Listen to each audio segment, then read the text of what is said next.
Well, good morning, everybody. Hope you're having a great Wednesday/Tuesday, depending on where you are in the world. I'd love to welcome you to Sales Hitch Episode 2, the 3 ways to build engagement in your sales team with indicators Mike Stokes. My name's Connie Carter, and I'm going to be the facilitator for today's event.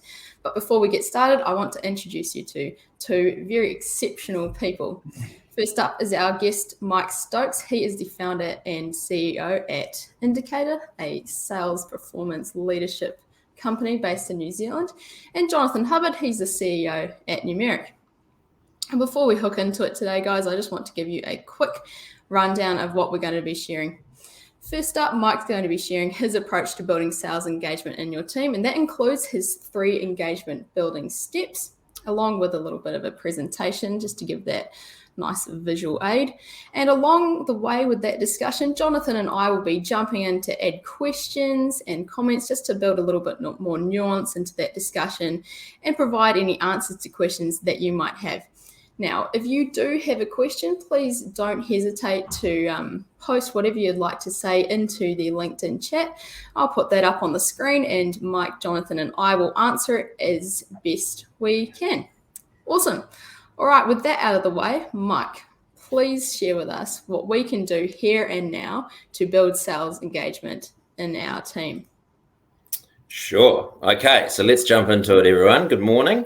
So my name is Mike Stokes. I'm the founder and CEO of Indicator, which is a B2B sales development organization. So we spend our days working with companies, sales leaders and salespeople to develop their skills and capability in this space through programs, teams of consultants and events and so forth. So before we jump into it, I want to challenge you to think about your own situation or your own machine that develops sales in your business. So typically think of technology, people and processes. And I want you to think about an analogy of a boat. So how good is your machine that drives sales in your business? Are you the America's Cup of sales? Meaning, do you have the best technology? Do you have the best team? Are they trained within an inch of their lives? Do they know exactly what they're doing on any certain time and material? Or are you next level down? You're pretty sexy. You're doing some great things. You've probably got some great fish finders. You're looking pretty slick. You're moving through the water pretty quickly. Or are you an old trusty? So you're going to get to A to B, but you're not going to do much else. You might be lucky to have a little bit of technology on board, but you're not really going to win any races. Or are you a crusty old, been doing the same thing in sales for 50 years? You're barely floating. You've certainly got no technology, and your captain's got a mustard stain on a shirt. You're not looking fantastic. Or are you pretty random?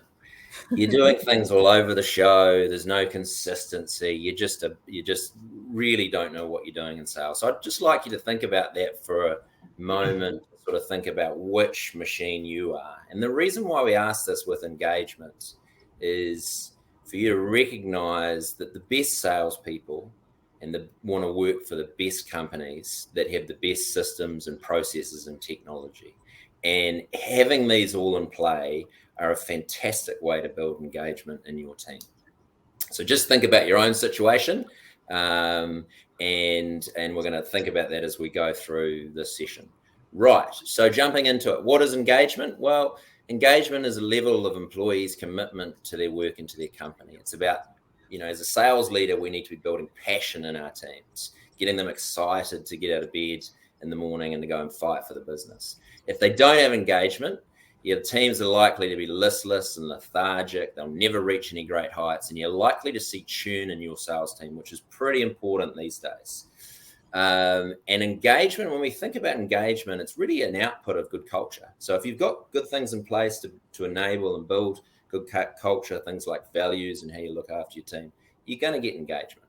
So we'll just think about that as we go through. So globally, depending on which survey you follow, 20 to 35% of employees are engaged in their work. So if you think about that, and Gallup says 20%. So if we think about that Gallup one, and you think about your team, 4 out of 5 of your team are not engaged in their work, which is a pretty critical number.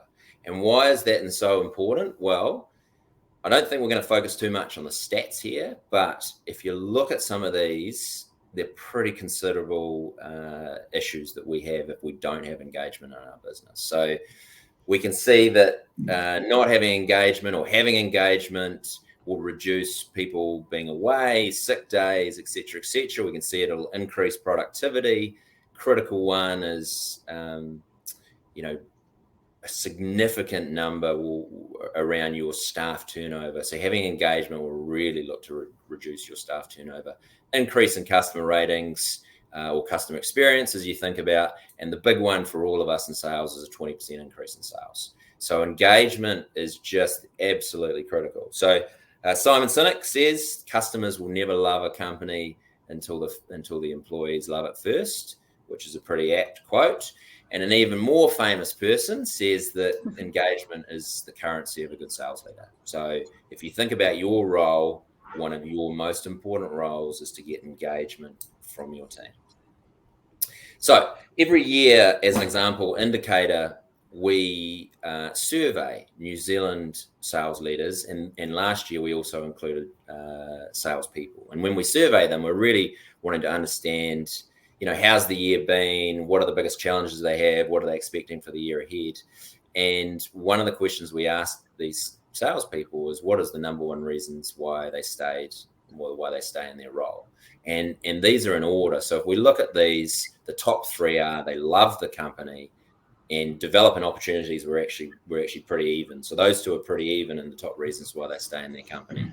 Company culture being third. So really important around how we think about how we can keep our team engaged and wanting to be focused on driving the business. We can also see on the bottom here, remuneration is number 6. So despite what people have told us for years, remuneration is typically lower on the list around why salespeople stay in their roles. Interestingly enough, when we did ask them what's the one thing they change about their role, they did all say, well, a high percentage of them said remuneration, but we won't focus too much on that at the Just a quick question for you, Mike. Do you think that some companies' remuneration works better than others? Is it a contextual thing? Well, remuneration is always an interesting one. So particularly if you go into the incentives phase as well. But the reality is that most companies, both around the world, in Australia and New Zealand, are fighting this battle around salary wars going on because there's such shortage of people that their people are increasing remuneration. And I think that's going to be an issue for a lot of companies and the individuals that have gone to a role specifically for money. Because if there is a slowdown, I say a big if, that who's going to be first to go? Well, it's the overpriced salesperson that's not, bringing enough value to the business. So, it's always an interesting one around remuneration. It's an ongoing sort of conversation. No thought leaders in sales around the world can really agree on incentives as an example and how that works. But people want to be valued for what they want to do, and remuneration is often tied to that. Definitely working for the America's Cup speedboat company is the number one. Yeah, absolutely. Well, the best salespeople should get the highest remuneration, just like any other part of a role. So we need to think about that. When we think about 3 ways to build your engagement, I've chosen these 3. There are more, of course, but I've chosen these 3 because I do see them as really important. And so if we go through, we'll ask these in a question, and the question for everyone on here is, how well do you understand your people and what motivates them? Really key point. We're going to talk more about this. How actively are you engaging and developing your team? You can see from the mood of the sales leader that is literally the number first equal in terms of the reasons why they stay in their role. And interestingly enough, back to those salary wars going on at the moment, a lot of companies, because they can't compete with the salary, they're spending more time and effort on developing their team, developing their people. And the last one here, not just because we're on a webinar with a technology business, but I truly believe it is really important, is does your team have the best available technology to be successful? And the reason why that is goes back to that boat analogy. The best salespeople want to work for the best companies with the best tools. There's a good contact of mine in the US, a guy by the name of Scott Leese, he said to me, which really surprised me 3 or 4 years ago, sales reps in the US will choose to work for a company based on the quality of the tech stack, which was quite a surprise to me. But now we're seeing that, becoming more apparent in New Zealand. So it's something for us all to think about. The first one we're going to think about motivators. You could also exchange this for values. What do people value? But in this premise, we're going to focus on what motivates your team. And so it's critical, just like when working with customers, we want to know as much about our customers as possible so that we can help them. It's exactly the same for a salesperson in your team. You want to know everything that drives them, that makes them tick, so that you can help them be better. And we're all different. We're driven by different things. So that's a really important element of it. And when you think about what motivates them, then we need to tailor our leadership to that individual person. And then, share how their work meaningfully contributes to a wider goal. So when I think of the tailoring the leadership, I think of a story of mine, a salesperson who worked for me some years ago, phenomenal salesperson, outstanding at what she did. She was driven, and if we think of motivators, there's really 6 key motivators. There's money, there's opportunity to advance, there's visibility of making sure that, showing that they're the best, there's excellence, there's teamwork, and there's one I'm missing. There's always one I miss, but as a leader, it's a leadership element as well. So this individual, she was driven by being the number one in the company, to the point where one day I remember her being in tears with me because she wasn't just happy that she was leading the pack. She was only leading the pack by 10%, and she wanted to be leading the pack by 30 or 50%. So how I managed her was quite different to the other individuals in the business who were more driven by teamwork. She liked to leaderboards to show how she was tracking, very quantitative, whereas others in the team want to see how the business was going and how they were going as a team. So we all need to think about, the individuals, how we tailor our leadership towards them. Mike, on that approach there with, knowing what motivates your individual people, have you seen that sort of best for a sales manager to actually go through that process with their, direct reports and actually figure out what that motivation piece is for each one? Perfect. Well, we'll jump into the next slide, Jonathan, which I'll talk exactly to that. But this is a really simple way that you can start and, eliciting your motivators from your team. And, when you do this there's a, very simple structure here, what, which, why, which is also a great sales structure when dealing with customers. You think about asking them, what is the most important thing in your career or your role? And effectively you're asking them, what is the thing that motivates them? And you want them to list as many as possible. And you want to keep pushing them to say, what else? Because usually their number one motivator doesn't come out first. It comes out down the list. So it'll come down 5, 6, 7. So keep pushing them around what motivates them. And as I said, you can also turn this into values. What do they value? Do they value being part of a company that has great purpose, or do they value the flexibility they get, or the fact that they can work remotely, et cetera, et cetera. So really push them around what's the most important thing to them and get them to list it, and then go through and order it. So, okay, you sure this one's more important than that one, et cetera, et cetera. So you're creating that list, and then you want to discover it's why is this so important to them. So this is all about getting to know your people, what drives them, what engages them, what makes them tick, which is extremely valuable for anyone in leadership with their team. So just think about that, the what, which, why, very simple, easy process to do. And then from there, you move into that develop situation. As I said before, one of the things that we're seeing a lot of at the moment is that because companies can't sometimes afford the salaries that are being thrown around, they're really focusing on developing their team. And it's a really important thing for most people, is they want to get better, and they want to develop themselves and push themselves and challenge them to be better. So when you're dealing with the individuals, identify those areas of development, choose that individualized development options, team options, fantastic, but also individual important as well, and then develop and embed with regular praise. And actually, when I think of that, develop and embed with regular praise, there's a story a colleague of mine talks about when he was a psychology student, and one of the things they did a study on trying to train pigeons, of all things. And what they wanted to train the pigeon to do was walk in a clockwise circle. And part of the ways they're training, obviously, pigeons was instead of waiting for that pigeon to do a whole circle and then give it some birdseed, to praise it, every time the pigeon would move in a certain, in the right direction, they would feed it another birdseed. So eventually they trained it to walk in a circle. And if you think about your team, we should be all doing that from a perspective, not waiting for big outcomes or really successful things that they do, but praising the little things as well.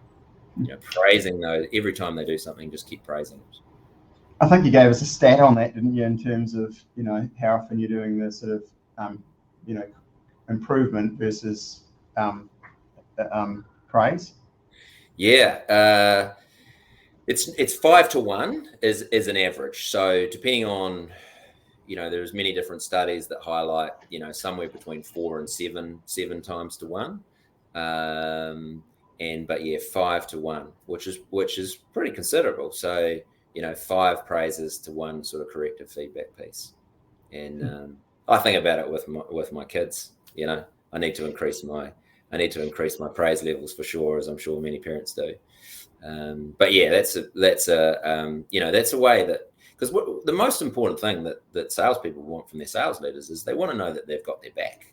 They want to know that they're there to help them and support them, and that's what a great sales leader is doing. So give them that praise, and of course, if there's things that are doing wrong, have those discussions as well. But don't forget the praise element. And really, when we're thinking about salespeople, we want to move them into the flow state or the flow channel. If we look at this graph here, what it's highlighting is your skills on the bottom. I always forget X or Y. I always forget it, and the challenges on the side. So effectively, what we're showing there is if their skills are really high, but the challenges of their role are really low, they're going to be bored. Opposite to that is if their challenges are really high and their skills are low, they're going to be in a high level of anxiety. So when you think of those, what we're trying to do is balance their skill set with the challenges that they have. And one of the, if we look at someone in boredom, you might need to think about, okay, how can I move them into a different role? Or if you're thinking of someone in anxiety, how do I train them to be better to cope with this? Or think about moving them from a different role. The last of the 3 that I've got is be a techie. And the reason why, as sales leaders, we can't wait for the IT department to put technology across us. Companies these days that are not using technology are being left behind. If you look at the investment levels that is going into sales tech in the likes of England and USA and so forth is considerable, and we see so many different tools coming out that are of value for salespeople and sales leaders. So we can't miss the boat on that one. Technology will make salespeople superhuman. A lot of sales leaders, particularly in this country, have hidden from technology in the last however many years, but it can absolutely reduce your isolation with your customers, with your colleagues. And I just encourage everyone to think about what they're doing from a technology perspective in their business. They don't have to wait for the IT department. Quite often, IT engagements start from 1 or 2 people using a particular product that grows into more and more. So just think about that, and we want people to be curious, highlight areas that they could do their business better and start small in advance. So last couple of slides from me is how to disengage micromanagement. None of us like it. micromanage to me just highlights that a sales leader doesn't trust their people, and that's an absolute surefire way to disengage someone. We need our people to take some initiative. They're going to have, let them fail a few times. No issues with that. One of the things that I used to do, which was, I used to recognize, but when I'd go out on calls with salespeople, as their manager, I would be too eager to jump in and sort of almost fix the problem. And it would just eventuate. So every time I go to the salesperson, they'd be nervous, and it just wasn't a good way to advance a salesperson. And then back to that, too much corrective feedback and not enough praise. So and then just final sort of slide, some next steps for everyone. Be curious about your people, what drives and inspires them. Make them better, create individualized development plans, and praise any of those things that they're doing well. Provide them with the best tools to do the job. Trust your team, give them an opportunity to fail, and most importantly, have fun. As I said, when the laughter stops, that's when you're in a bit of trouble. So, I'll just finish on just challenging you again here around which one that your company is in. So, Jonathan, which boat do you think most companies are in? Yeah, I would say those sitting on those ones, probably the old trusty sort of in that sort of space. I think generally we would see people are aware that they need to be doing something, on technology. They're aware engagement is a big thing, and there's sort of definitely a movement in that direction. And I was really interested in just thinking as you're going through, what would be some red flags that managers could kind of look out for if they're sort of, suspecting there's some disengagement in their team? Yeah, well, I always think an output or a lagging indicator, which is too late, obviously, is when you got people leaving. The old sort of adage is to run these exit interviews to understand, why they're leaving and what's some of the feedback they can give, which is, incredibly valuable. But we're now very encouraging of stay interviews. So having those stay interviews early to say, look, what is it that what is it that you need to stick around in the business? What excites you? What would help you go into that direction? So if you can start having some of those conversations early, then you can start picking up on some of those red flags. But all of those things we looked at, Les, where they're a team that are not having fun, they're not laughing, they're not having victories, they're not celebrating successes. Lots of people away. It's culture is always an interesting thing, isn't it? But I feel that you can. It's very hard to put your finger on it sometimes, but you can feel it when you walk into an office. As people come up to you immediately and offer to help. Is there laughter going on? Is there noise and so forth, or is it the opposite? So yeah. That point around stay interviews is really good. Is that something that you would, you'd actually literally call it that? So it would be like a stay interview that you would do with a sales member in your team, or how would you pitch it to them? Absolutely. So look, I love what you're doing. We see you as a critical part of the business, and we want to obviously keep you engaged. What is it that spins your wheels at the moment? What is it that you struggle with? What are the things that are going to keep you excited in the future? And it goes back to those, those motivators. What is it that excites you? Is it money? And very few salespeople. We all grew up thinking that salespeople are all about money. Very few. And I'm going to say anecdotally, only 15% would list money as their main driver. I don't know if there's major studies done on it. I've never seen it, but it's really down. It's really down the list. They want to be.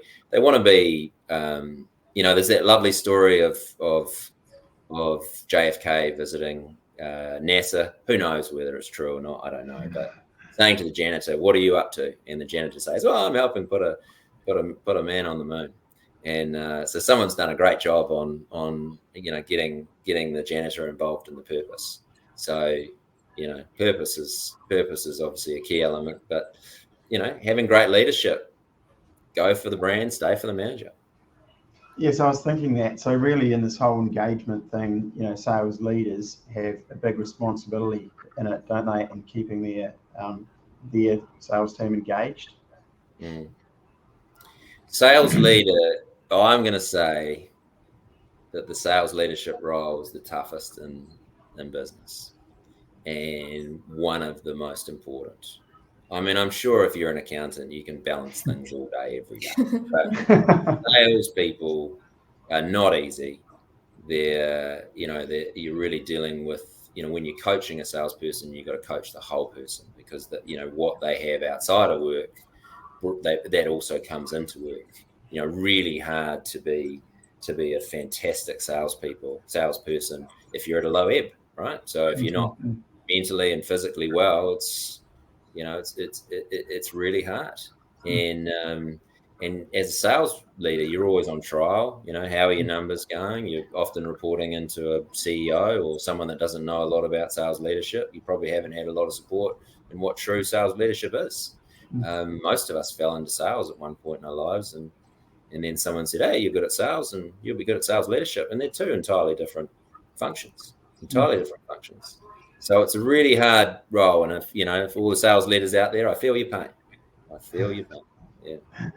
No, that's excellent, and that probably just leads us on kind of to this next slide. I mean, when we think about engagement, it's something that we've put a lot of effort into from a Numerik standpoint to actually build an app that is truly engaging from a sales rep and sales manager's perspective. And the way that we've sort of sought to do that, as someone on this call would know, is sort of use the social media sort of trends and interfaces that people are used to seeing. So, the idea of like a LinkedIn feed where you're sort of constantly getting data. Some of the principles that would be seen in Facebook where, you're posting something and then you're getting people liking it and getting that interaction. And what we see from a sales manager's point of view is the best sales managers are on that all the time in terms of giving that praise and giving recognition back to the sales team. It doesn't matter what technology you use, but there's nothing more demoralizing than, a sales rep putting, call notes or notes into a CRM and never, ever getting any feedback. It just further strengthens their case or their mindset that, I'm just ticking a box with everything I'm doing here and no one ever sees it in here. So really putting that to work has been something that we've sort of tried to focus on. So, I'm in the field, I'm doing my posts, which in this instance is, a video post, as you can see in the example on the right, or a photo post, the one you can see on the left, and then getting that instant feedback from the sales manager.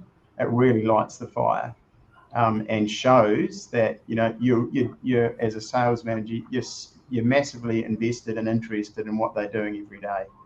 And that's a really great way to sort of take that engagement thing to the next level. Giving that praise, as it were. Absolutely. So, I don't know if you had any sort of closing comments for us, Mike, but I think we've sort of covered the main things that we wanted to go through today. I really appreciate your time on it. Pleasure. 10:14. There you go. About bang on time. Brilliant. All right. Well, I'll just do a speedy wrap up to let everyone get on with their days. Just a quick note, if you want to get the full summary of everything Mike shared with us and the little questions that Jonathan and I asked, in the next couple of days, we'll be putting a blog out on numerik.ly/blog where you can get everything from this episode today. Other than that, if you want to get in touch personally with Mike or Jonathan, feel free to hit them up at the email addresses below. I'll also make these available in that summary blog I mentioned, and they'll also be on LinkedIn for you to use whenever you feel like.